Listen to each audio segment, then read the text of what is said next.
Imagine for a moment that you're at a social gathering, surrounded by people constantly talking about their investments, their successful businesses, and how much money they're making. Meanwhile, in the corner of the room, there's someone who barely speaks, who listens more than they say, but who has a calm smile on their face. That person, dear viewer, is probably the richest person in the entire room. They don't need external validation. They don't need to impress anyone, because their financial security speaks for itself, even if no one else knows it.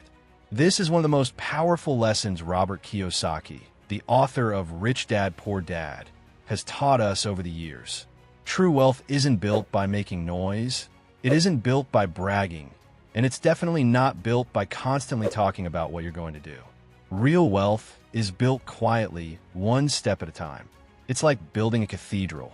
The most important work is done at the foundation, where no one can see it, but it's what holds the entire structure up for centuries. Kiyosaki learned this the hard way. For years, he watched as his poor dad, despite being highly educated and working tirelessly, never achieved financial security.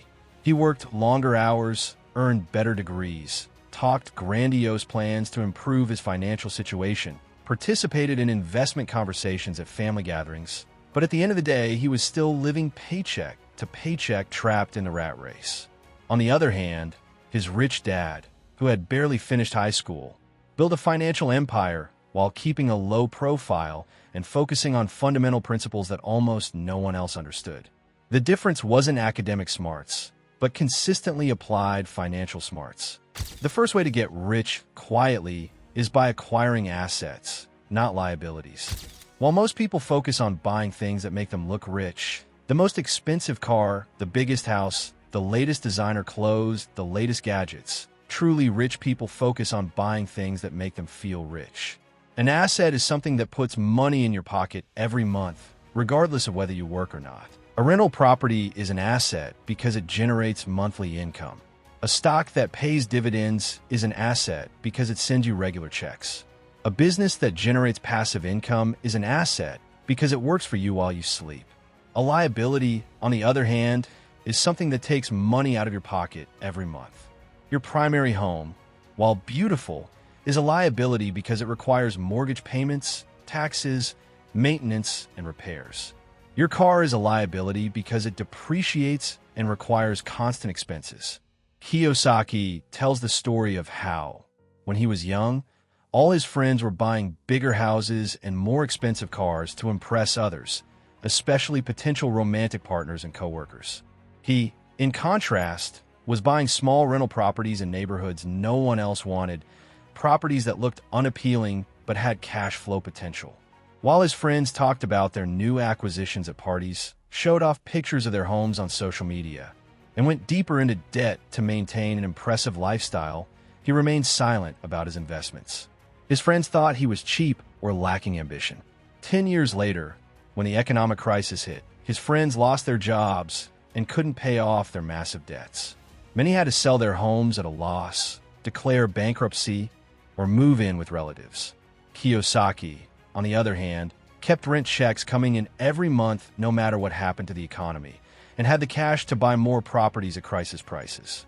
The second way is to consistently educate yourself financially. Most people read a financial book and immediately become experts who give unsolicited advice to everyone they know, post motivational quotes on social media, and constantly talk about financial concepts they barely understand. Truly wealthy people read, study, experiment, make mistakes, learn from those mistakes, and then quietly implement refined strategies. Kiyosaki spent hours studying the real estate market, analyzing neighborhood trends, studying tax laws until the wee hours, reading company financial reports, and learning advanced investment strategies. While others were at bars talking about sports, politics, or celebrity gossip, he was at home learning how money really works and how to identify investment opportunities. This constant education allowed him to see opportunities that others couldn't, but which turned out to be brilliant in the long run. The third way is to build multiple streams of income. Wealthy people understand that relying on a single source of income, no matter how secure it may seem, is extremely dangerous in a volatile economy. Truly wealthy people do the opposite. They develop other businesses while holding down their main job. They systematically invest in stocks that generate growing dividends. They buy rental properties one at a time, refine the strategies that work, and gradually scale. They create digital products that generate passive income. If you find this video helpful, please give it a like and subscribe to the channel so you don't miss our next content. The fourth way is to take advantage of crises when others are panicking. Wealthy people understand something fundamental that most people don't. Crises are opportunities in disguise, and the best opportunities appear when there is the most fear in the market. While others are complaining, blaming the government, or panicking and completely freezing, wealthy people are quietly positioning themselves to benefit massively when the situation improves. During the 2008 crisis, while the media was filled with apocalyptic stories and people were terrified about the collapse of the real estate market, some quiet investors were buying properties at ridiculously low prices, sometimes 50% or 60% below pre-crisis values. Kiyosaki himself recounts how, during various recessions and market crashes, instead of reducing his investments as most did, he significantly increased them. While others panic-sold their assets, he bought those same assets at bargain prices. The fifth way is to optimize taxes legally. Wealthy people understand that it's not just about how much you earn in gross income, but how much you keep after taxes, inflation, and expenses.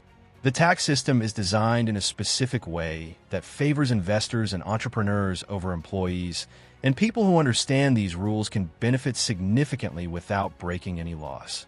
They implement them with the help of competent professionals, specialized accountants, tax attorneys, and financial planners who are familiar with all available deductions, credits, and legal structures. They utilize legal corporate structures as appropriate. They leverage investment property deductions, such as depreciation. They understand how to convert personal expenses into legitimate business expenses when appropriate. Kiyosaki explains that his poor dad always complained bitterly about taxes, protesting the unfairness of the system, but never did anything proactive to legally minimize them. He would just pay whatever he was told he should without question or exploring alternatives. His rich dad, on the other hand, cleverly structured his finances so that he paid the least amount of taxes possible while meticulously following all the laws and keeping impeccable records. The sixth way is to surround yourself with smarter people. Wealthy people understand that, as the saying goes, you are the average of the 5 people you spend the most time with, and this especially applies to financial mindset and wealth habits.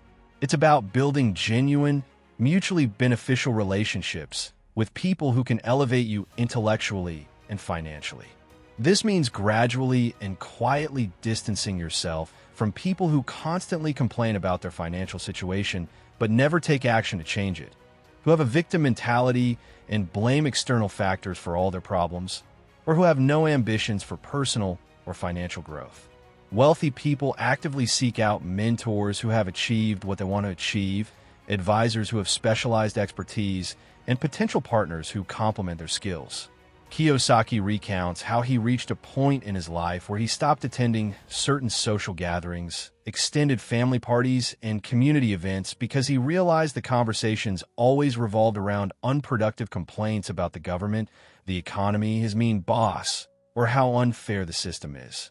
Instead, he began frequenting investor events, real estate conferences, entrepreneurship seminars, and mastermind groups where he met serious investors, successful entrepreneurs, and abundance-minded people who talked about opportunities instead of obstacles.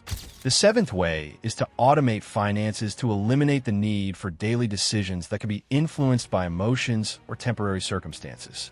Wealthy people understand that long-term financial discipline cannot depend on fluctuating daily motivation, constant conscious decisions, or willpower that dwindles. That's why they create robust systems that operate automatically without constant human intervention. This means automating investments so that a specific, predetermined percentage of each income goes directly into investment accounts, index funds, or other accounts before you have a chance to spend it on other things, or rationalizing why you can't invest this month.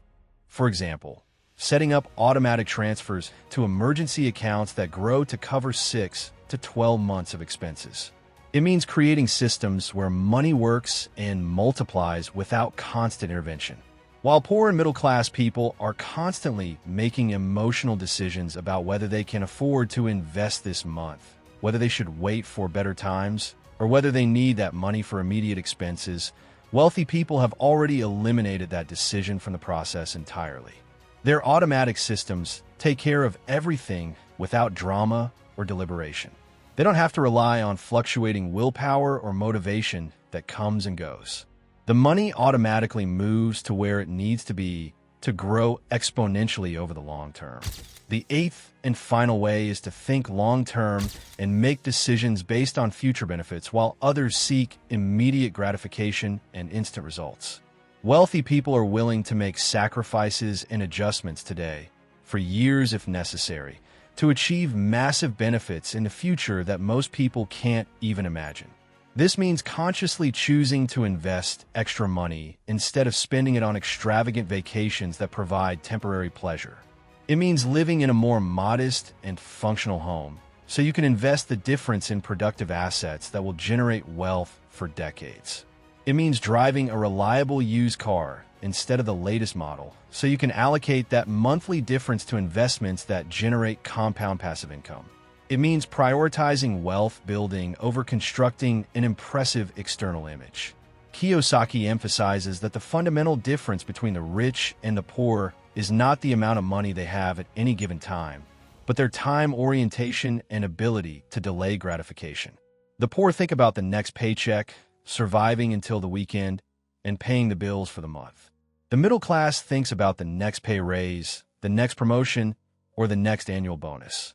Ultimately, the real secret behind all these strategies is not just the individual implementation of each technique, but the underlying mindset that drives and connects them. The next time you find yourself in a social situation where someone is bragging about their finances, remember this profound lesson from Kiyosaki. The richest people in the room are probably the ones who talk the least about money. They're too busy building real wealth to waste time and energy constructing the superficial appearance of wealth. Your journey to wealth begins today with a simple decision. Stop talking and start taking action consistently. Stop trying to impress others and start investing in your financial future. If you found today's video helpful, don't forget to subscribe to the channel and share it to continue enjoying more content like this. See you in the next video.